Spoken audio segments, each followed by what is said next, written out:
आपके पानी का चुनाव नहीं, ये चुनाव है सशक्त प्रधानमंत्री। आतंकवाद के बारे में जिस तरीके का बदलाव किया है, वो सच में मन करता है कि ऐसे सल्यूट करके इस प्रधानमंत्री को प्रणाम किया जाए, क्योंकि वो पाकिस्तान जो जब मर्जी गोली चलाता था, यहां से उसको दिक्कत ये थी कि जब वहां पर हमारा जो आर्मी का चीफ था उसको वापस रिप्लाई देना पड़ता था, तो नॉर्थ ब्लॉक से परमिशन लेनी पड़ती थी और पूछना पड़ता था कि गोली चल रही है, बताइए क्या करें। प्रधानमंत्री जी ने अपने फौज के अधिकारी को कहा, नॉर्थ ब्लॉक में पूछने की जरूरत नहीं है मेरे भाई, गोली चलेगी, गोला चलाइयो, पर वहीं के वहीं खत्म करके आइयो। आज वो जो आतंकवाद है वो मिट गया। और याददाश्त कम है, लेकिन मैं आपको याद कराता हूँ, गफार मार्केट में बम गिरा हमने देखा, सरोजनी नगर में हमारे दिल्ली में बम चला हमने देखा, लाल हमने सुना, दिल्ली के नागरिक भी उसमें शहीद हुए। लेकिन ये जो ताकत जो है थी वो इस प्रधानमंत्री के पास है।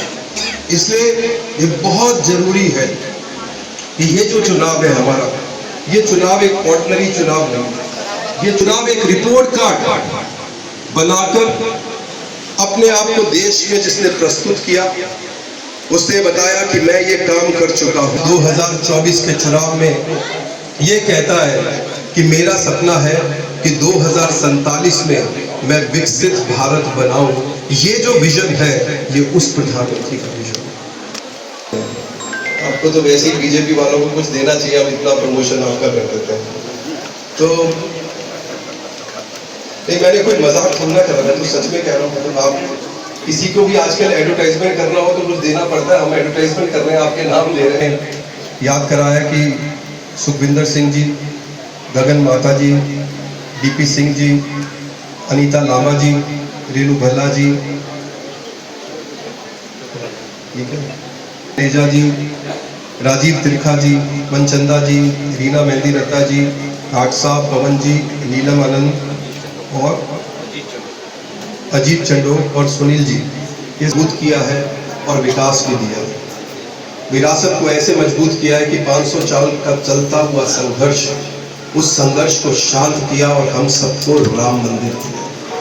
उस राम मंदिर को सुन के हम सबके मन में जय श्री राम निकलता है, लेकिन वहीं पर करतारपुर कॉरिडोर के दरवाजे भी खोले। ये विरासत का काम प्रधानमंत्री जी ने। ये वो प्रधान नहीं, गोल्डन टेम्पल में यानी गुरुद्वारा साहब अमृतसर में जो डोनेशन आती थी, जिस डोनेशन को, इंटरनेशनल डोनेशन को देने के लिए परमिशन लेनी पड़ती थी, उस कानून को बदला। आज कोई भी डोनेशन इंटरनेशनल आती है, उस पर कोई चेकिंग नहीं है। ये विरासत को मजबूत करने का काम किया। ये विरासत को मजबूत करने का काम किया कि जो राजपथ, जो हम सुन सुन के अंग्रेजों के नाम को हम थक जाते थे, उस राजपथ का नाम कर्तव्य पथ बनाया और बोला कि यहां से देश के हित में काम करना। काशी विश्वनाथ, किसी को भी देखो, लेकिन साथ में एक उदाहरण आप सब लोगों के लिए दिया कि विरासत को तो मजबूत इसलिए करना है कि मेरे देश की संस्कृति और मेरे देश का नाम मजबूत हो सके। लेकिन विरासत को मजबूत करने का मतलब ये नहीं है कि मैं विकास नहीं करूंगा। तो इसलिए प्रधानमंत्री जी ने नारा दिया, विरासत भी विकास भी, विरासत भी विकास भी। तो ये विजन हमारे प्रधानमंत्री जी ने दिया, उस विजन के कारण आज आप देख सकते हैं पश्चिमी दिल्ली भाजपा लोकसभा से प्रत्याशी श्रीमती कंवल सहरावत जी आपको आ गए हैं जनसंपर्क कार्यक्रम में पश्चिमी दिल्ली के मीनाक्षी गार्डन में।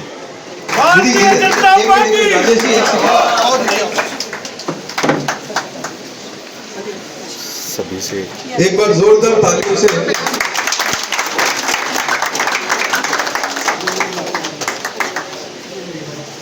प्रवीण बिल्ला जी की मदर भी है और हम सबकी माँ भी हैं, जनक जी, उनके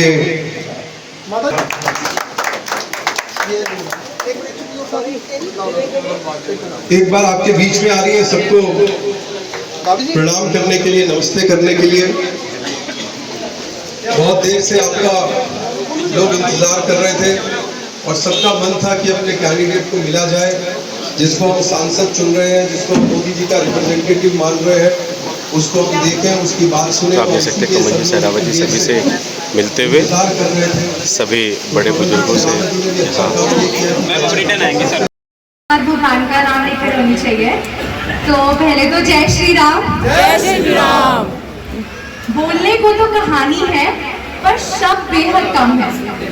शब्दों में कुछ नहीं पर भावनाओं में दम है। अगर कुछ क्षण आपके पक्ष में बोला भी जाए तो वो भी कम है। सिर्फ कुछ बातें कमलजीत सहरावत जी के किरदार को पूर्ण नहीं करती। कहते हैं ना कि एक फिल्म की कहानी को समझने के लिए उस फिल्म के मुख्य किरदार की कहानी को जानना आवश्यक है। इसलिए कमलजीत सहरावत जी के जीवन की एक झलक तो बनती है। इनका जन्म उत्तम नगर के एक शिक्षित एवं धार्मिक परिवार में हुआ। कमलजीत सहरावत जी की शिक्षा बीकॉम ऑनर्स, एमकॉम, पीजीडीसीए तथा एलएलबी है। वर्ष 2017 में भाजपा ने नगर निगम चुनाव में वार्ड द्वारका बी से इन्हें अपना प्रत्याशी बनाया और आपके आशीर्वाद से इन्होंने दिल्ली में सर्वाधिक मतों से विजय प्राप्त की। भाजपा की ओर से इन्हें प्रथम वर्ष 2017 में मेयर तथा अगले 2 वर्ष में नेता सदन की जिम्मेदारी दी गई। इन दायित्वों को इन्होंने कुशलता पूर्वक निभाया तथा अपने कार्यों के लिए इनको राष्ट्रपति द्वारा अवार्ड भी प्रदान किया। अपने कार्यकाल में इन्होंने 2 बार यूएनओ में भी निगम का प्रतिनिधित्व किया। अगर किसी व्यक्ति को आने वाले भविष्य में क्या मिलेगा उसका पता हो तो वो नीतियां बनाएगा जो उसे फायदा देंगे, लेकिन अपने आप को निष्काम बनाकर समाज के सभी आवाजों को सुनना और सिर्फ यही नहीं, इस पर विचार करना और उसको अमल लाना बहुत मुश्किल है, जो आप बखूबी करती हैं। ऐसे समर्पित और कर्मयोगी नेता को समाज में सही ढंग से सम्मान और समर्थन देना हमारी जिम्मेदारी है। इसलिए मैं आप सबसे अनुरोध करती हूँ कि कमलजीत सहरावत जी को अपना समर्थन दें और उनके साथ मिलकर एक बेहतर भविष्य की ओर अग्रसर। जय Shri Ram. At the last, I would just say, in the realm of Indian politics, a beacon shines bright. Kamaljeet Sehrawat guiding us with her might. A champion of women's empowerment, she leads the way, paving paths for progress, come what may. As the head of BJP Delhi Mahila Morcha, she stands tall, ensuring women's voices are heard by one and all. Mayor of South Delhi, her initiatives soared. Cleanliness, greenery and civic pride, she adored. Now in the race for Lok Sabha, her spirit soars high. With determination and grace, she reaches for the sky. We extend our best wishes and health, our hopes held true. May victory be yours in all that you pursue. Kamaljeet Sehrawat, may your journey be bright. In the Lok Sabha election, you shine with light. At last, Jai Shri Ram. बहुत ही माता जी, आप जी भी आओ। गंगा जी आप, पारिया जी।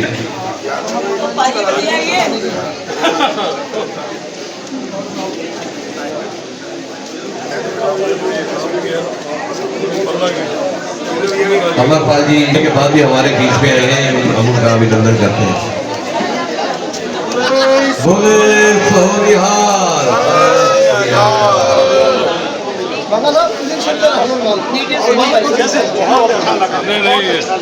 जो हमारा अर्जुन है ना, पहली और ये माना लो अजमानी जी।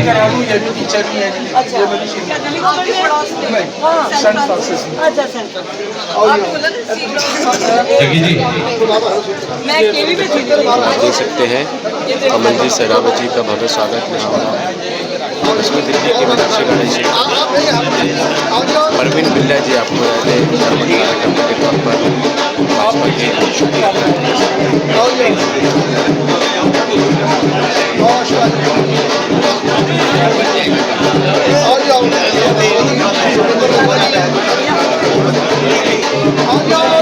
सुशील मोंगा जी से निवेदन करूंगा, वो भी हमारी कैंडिडेट का कार्यक्रम का आयोजन परवीन बिल्ला जी ने ही आयोजित किया और समस्त क्षेत्रवासियों की बात रखी जी ने मीनाक्षी गार्डन जी का भी हार्दिक अभिनंदन के सभी निवासियों के बीच अपनी बात रखी और वादा किया कि वो जो कह रहे हैं ये करके भी दिखाएंगे।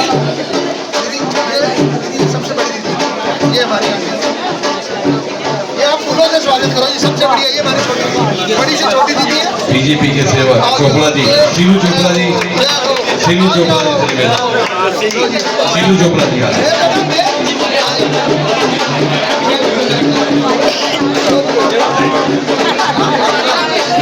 अगर किसी का नाम बोलने से रह गया हो तो मैं क्षमाप्रार्थी हूँ।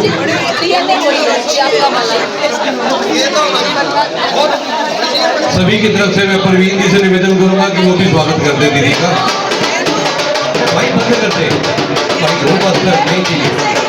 ये हमारी माता जी आपका स्वागत कर रहे हैं। देखो आशीर्वाद दो मुझे, तो अच्छा आशीर्वाद।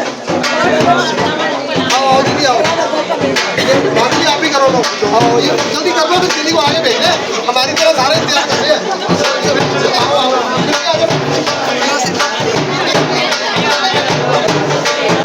मेहर ने बहुत अच्छा बोला आज, बहुत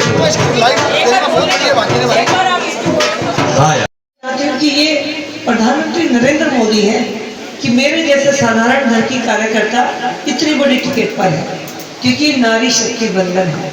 प्रधानमंत्री हर फील्ड में नारी को आगे बढ़ा रहे हैं। दिल्ली में भी बढ़ाने की बात थी, वरना कोई पॉलिटिकल पार्टी से, मैं पॉलिटिकल फैमिली से बिलोंग नहीं करती हूँ कि मेरी कोई बैक ऐसी थी।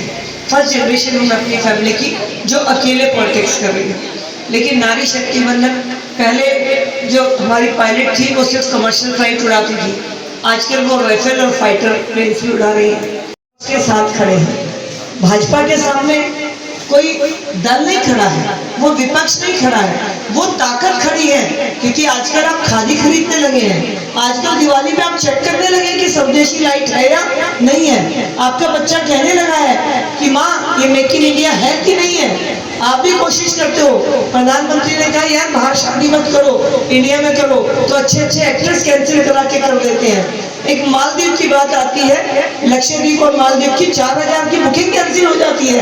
ये भारत खड़ा हुआ है, और जब ये भारत खड़ा हुआ तो इस भारत को आगे बढ़ना चाहिए। कौन किस दिशा में लेकर जाएंगे ये भी तय करना होगा। जो सामने चुनाव लड़ रहे हैं उनका ध्येय क्या है। जो दल एक दूसरे को गाली देकर बने थे, आज अगर एक दूसरे के साथ खड़े हैं तो उनका उद्देश्य क्या है। ये सब कहते हुए मैं आपको एक वचन देते हुए अपनी बात को खत्म करती हूँ। आपको पहले ही कहा मैं प्रोफेशन से टीचर हूँ, आज भी अपना डीएनए टीचर का ही रखती हूँ, पॉलिटिशियन का, क्योंकि बहुत अच्छा आप हमारे बारे में नहीं सोचते। आपकी सोच बदलनी है तो शुरुआत आप मेरी टीचर के रूप में करिएगा। जो कहूँगी वो करूँगी, टाइम पे सिलेबस कंप्लीट करूँगी। रेगुलर का मतलब टाइम का मतलब टाइम है। जब मैं मेयर थी तो मेरी गाड़ी के पहिए से मेरे ऑफिसर्स घड़ी मिला लेते कि मैडम आ गई तो मतलब टाइम ठीक होगा। ये तो चुनावी दौर है, मेरा नंबर आप सब ले लीजिएगा। 60 दिन तो फोन उठेगा नहीं क्योंकि मेरे हाथ में नहीं है।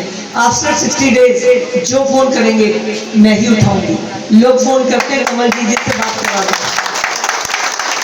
लोग फोन करते हैं कमल जी से बात करा दो। मैं कहती हूँ बोल रही हूँ, कहते नहीं नहीं, कहते मैं ही बोल रही हूँ। तो आपको भी 60 दिन बाद मैं ही बोलती सुनाई दूंगी, ये मेरा आपको वचन है। और ये 25 लाख की विधान लोकसभा है, सबसे बड़ी। आप लोग वो हैं जो कंट्री की ग्रोथ में अपना कंट्रीब्यूशन कर सकते हैं। तो प्लीज खुद भी मेरे साथ आइए। इस लोकसभा के लिए क्या बेस्ट हो सकता है कोशिश करिएगा। और देश का सेनापति मोदी है, मैं उसकी सैनिक, हमेशा आपके बीच में रहूंगी, आपके साथ रहूंगी। एमपी के काम को आपको मुझे सिर्फ एक बार फोन कर देना, काम के लिए आने की भी जरूरत नहीं है। आपको जब आना हो चाय पीने आइएगा। जैसे आपने मेरा स्वागत किया, इससे ज्यादा स्वागत आपको अपने उस घर पे होते हुए मिलेगा जिस घर में आप मुझे मिलने आएंगे। तो आपके बीच की थी, बीच की हूँ, बीच की रहूंगी। यही कहते हुए आप सबको नमस्कार, जय हिंद, जय भारत।